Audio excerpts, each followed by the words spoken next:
Competitive exam જેવી કે TET TAT ની અંદર વારંવાર પૂછાતા ટોપિકમાંનો પ્રશ્ન એટલે કે એક સંખ્યાના 40% બરાબર બીજી સંખ્યાના 60%, એટલે એક સંખ્યા છે એના 40% અને બીજી સંખ્યા છે એના 60%, બંને સંખ્યાનો જવાબ કેવો આવે છે? સરખો આવે.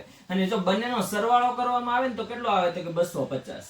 બરાબર. તો સૌથી મોટી સંખ્યા કઈ? હવે જો આ સંખ્યાને આપણે બે મેથડ થી ગણીએ. પહેલા આપણે મેથડ પ્રમાણે ગણશું, પછી આપણે લાસ્ટમાં શોર્ટકટ. ધારો કે એક સંખ્યા x છે અને બીજી સંખ્યા y છે.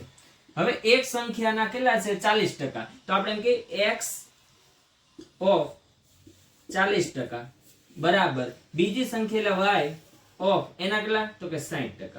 આ બંનેનો જવાબ કેવો આવે છે? સરખો આવે. તો અહીં શું થાય? x ગુણ્યા 40 ના છેદમાં 100 બરાબર y ગુણ્યા 60 ના છેદમાં 100 બરાબર. 100 થી અહીંથી કેન્સલ, 0 0 કેન્સલ થઈ ગયા બરાબર.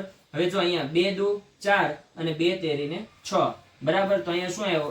x ગુણ્યા 2 બરાબર y ગુણ્યા 3 થઈ ગયું. હવે જો y ગુણાકારમાં અહીંયા બરાબર પેલી બાજુ જાય તો છેદમાં જાય તો x ના છેદમાં y બરાબર 3 ના છેદમાં 2. આપણે ગુણોત્તર મળી ગયો 3/2 બરાબર. હવે આપણી પાસે કુલ સરવાળો કેટલો છે? તો કે 250. તો હવે ગુણોત્તરનો આપણે શું કરી દઈશું? સરવાળો 3 + 2 એટલે 5.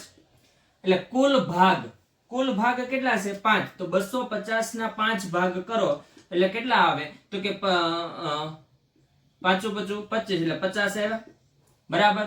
હવે એમાં શું કીધું કે x બરાબર 3 એટલે કે આપણે શું લેશું કે એક સંખ્યા છે એ કેટલી હશે? તો કે 3 ગુણ્યા 50 બરાબર 150 અને બીજી સંખ્યા 2 ગુણ્યા 50 બરાબર 100.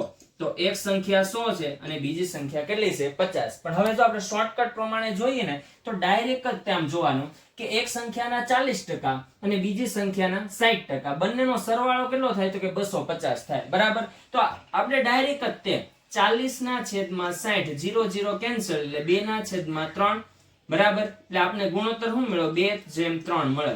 2 ના છેદમાં 3. પછી આ મેથડ ડાયરેક્ટ તમે કરી શકો છો.